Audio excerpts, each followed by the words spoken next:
Stone crusher owner association की तरफ से आज पुनः मीडिया बंधुओं के साथ हम मुखातिब हो रहे हैं। मित्रों, डिपार्टमेंट ऑफ जियोलॉजी माइनिंग जो हमेशा से स्टोन क्रशिंग इंडस्ट्री के साथ हमारा एक आपस का मजबूत रिश्ते की तरह काम कर रहे हैं। कल एक बहुत ही बेहतरीन निर्णय डिपार्टमेंट ऑफ जियोलॉजी माइनिंग के कमिश्नर सेक्रेटरी मनोज द्विवेदी साहब और डायरेक्टर ओपी भगत साहब की टीम ने लिया है, जिसका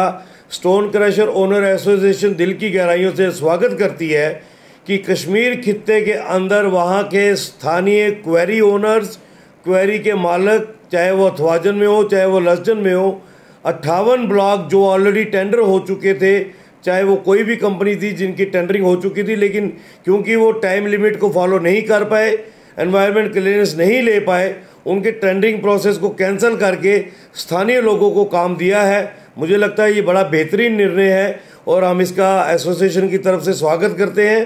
मनोज द्विवेदी साहब जो जियोलॉजी माइनिंग के हमारे कमिश्नर सेक्रेटरी हैं, ऑलरेडी स्टोन क्रशिंग इंडस्ट्री और ब्रिक इंडस्ट्री को बूस्ट देने के लिए बड़े बेहतरीन कार्य कर रहे हैं और यकीनन इससे भी एक बड़ा बेहतरीन कदम उठेगा और जो विश्वास हम जम्मू कश्मीर वासियों का एडमिनिस्ट्रेशन के प्रति है वो और भी मजबूत होगा। डायरेक्टर जियोलॉजी माइनिंग ओपी भगत साहब जो ऑलरेडी जम्मू के अंदर भी कश्मीर के अंदर भी बेहतरीन वातावरण बने और स्टोन क्रशिंग इंडस्ट्री विशेष करके एक ऐसी इंडस्ट्री जो कि इंफ्रास्ट्रक्चर डेवलपमेंट में बेहतरीन काम करने में और उपयोगी रोल निभाती है, उसको खड़ा करने में निभा रहे हैं। ये सराहनीय कदम है, लेकिन हम स्वागत तो करते हैं, एक गुहार भी करते हैं कि जो निर्णय आपने कश्मीर के क्वेरी ओनर्स या यूनिट होल्डर्स के लिए लिया है, सेम ही निर्णय आपको जम्मू के लिए भी लेना होगा।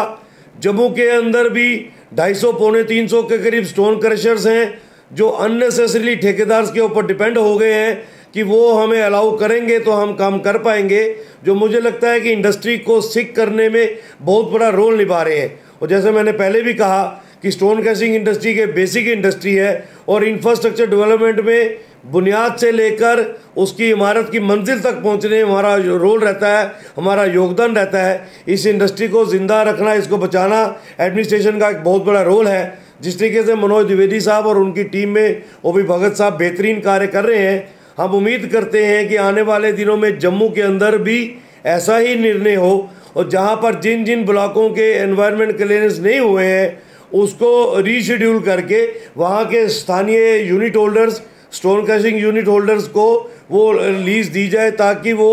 खुल के काम कर सके, गवर्नमेंट के घर में भी रेवेन्यू आए और जो इंडस्ट्री जो सिक होने की कगार पे आती जा रही है उसको एक आगे बढ़ने का मौका मिले। मैं यकीनन कह सकता हूँ कि मनोज द्विवेदी साहब का बड़ा एक पॉजिटिव रोल रहता है अपने डिपार्टमेंट को लेकर भी और स्थानीय लोगों को लेकर भी, और यकीनन हमारी इस गुहार की वो तरफ गंभीरता से ध्यान भी देंगे। विशेष करके मैं कहूँगा रिवर तवी जो है पिछले 3-4 वर्षों से हमारी क्रेडिबिलिटी के ऊपर सवालिया निशान उठाने का प्रयास किया, चाहे जिन भी लोगों ने किया, हमारी वर्किंग के ऊपर अंकुश लगाने का प्रयास किया। मुझे लगता है कि हमें न्यायपालिका से भी इंसाफ मिला है और यकीनन डिपार्टमेंट ऑफ जियोलॉजी माइनिंग से भी हमें इंसाफ मिलेगा, चाहे वो मनोज द्विवेदी के माध्यम से हो चाहे ओपी भगत साहब के माध्यम से हो। और यकीनन इस इंडस्ट्री को और तरीके से चलाने में तवी का एक जिस तरीके से मैंने कहा है कि तवी को इमीडिएटली खोलना, तवी की माइनिंग को ओपन करना, ये बड़ा अनिवार्य हो चुका है। जिस तरीके से पिछले 3-4 वर्षों में तवी का बेड लेवल रेज हुआ है, मैं यकीनन कह सकता हूँ इस साल के फ्लड हो या नेक्स्ट ईयर की मानसून होगी, आने वाले दिनों में ये 35, 40, 45 जितने भी तवी के एडजॉइनिंग विक्रम चौक से लेकर नीचे तक के गांव हैं, सबकी ज़िंदगी खतरे में है। और पुलिस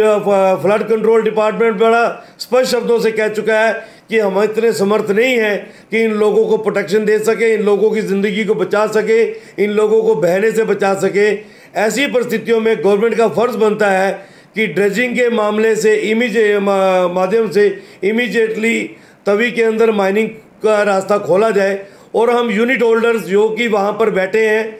हम चौकीदार हैं रिवर तवी के, और जितने बेहतरीन तरीके से स्टोन क्रशिंग यूनिट होल्डर्स इस रिवर तवी का बचाव कर सकते हैं, रखाव कर सकते हैं, यकीनन मैं कह सकता हूं कि कोई भी माइनिंग का ठेकेदार, चाहे वो जम्मू कश्मीर का हो चाहे वो जम्मू कश्मीर के बाहर का हो, वो तवी के साथ इंसाफ नहीं कर पाएगा। वो तवी के साथ वही दुर्व्यवहार होगा जो बैन होने के बावजूद भी पिछले 1.5-2 वर्षों से हो रहा है कि करोड़ों रुपए की माइनिंग हो गई लेकिन सरकार के घर में कुछ नहीं आया, चंद लोगों के घरों में पैसा चला गया है और पूछ पड़ताल करने वाला कोई नहीं है। यकीनन आने वाले दिनों में हम इस डिमांड को और जो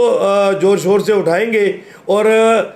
कमिश्नर सेक्रेटरी मनोज द्विवेदी साहब से मेरी पुरजोर डिमांड है कि तवी की माइनिंग की तरफ आप ध्यान दीजिए। इसकी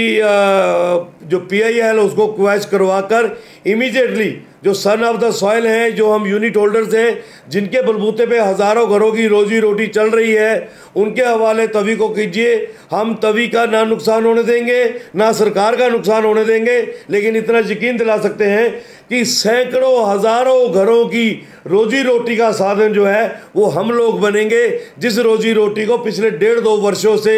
चंद अफसरों की वजह से और चंद ठेकेदारों की वजह से अंकुश लग चुका है और वो लोग भूखमरी की कगार पे आए हैं। तो हमारी तरफ से पुनः हम स्वागत करते हैं डिपार्टमेंट ऑफ जियोलॉजी माइनिंग के अफसरान का, जिन्होंने कश्मीर के अंदर एक बेहतरीन वातावरण लाने का प्रयास किया है, और उम्मीद करते हैं कि सेम वातावरण जम्मू में भी लाया जाए। जम्मू के अंदर पुनः जो रुकी हुई है माइनिंग उसको खोला जाए, और जो ब्लॉक टेंडर हो चुके हैं और उनकी ईसीज क्लियर नहीं हुई है उसको कैंसिल करके हमारे स्थानीय लोगों को काम दिया जाए, ताकि स्थानीय जो सन ऑफ द सॉइल हैं वो काम भी करें।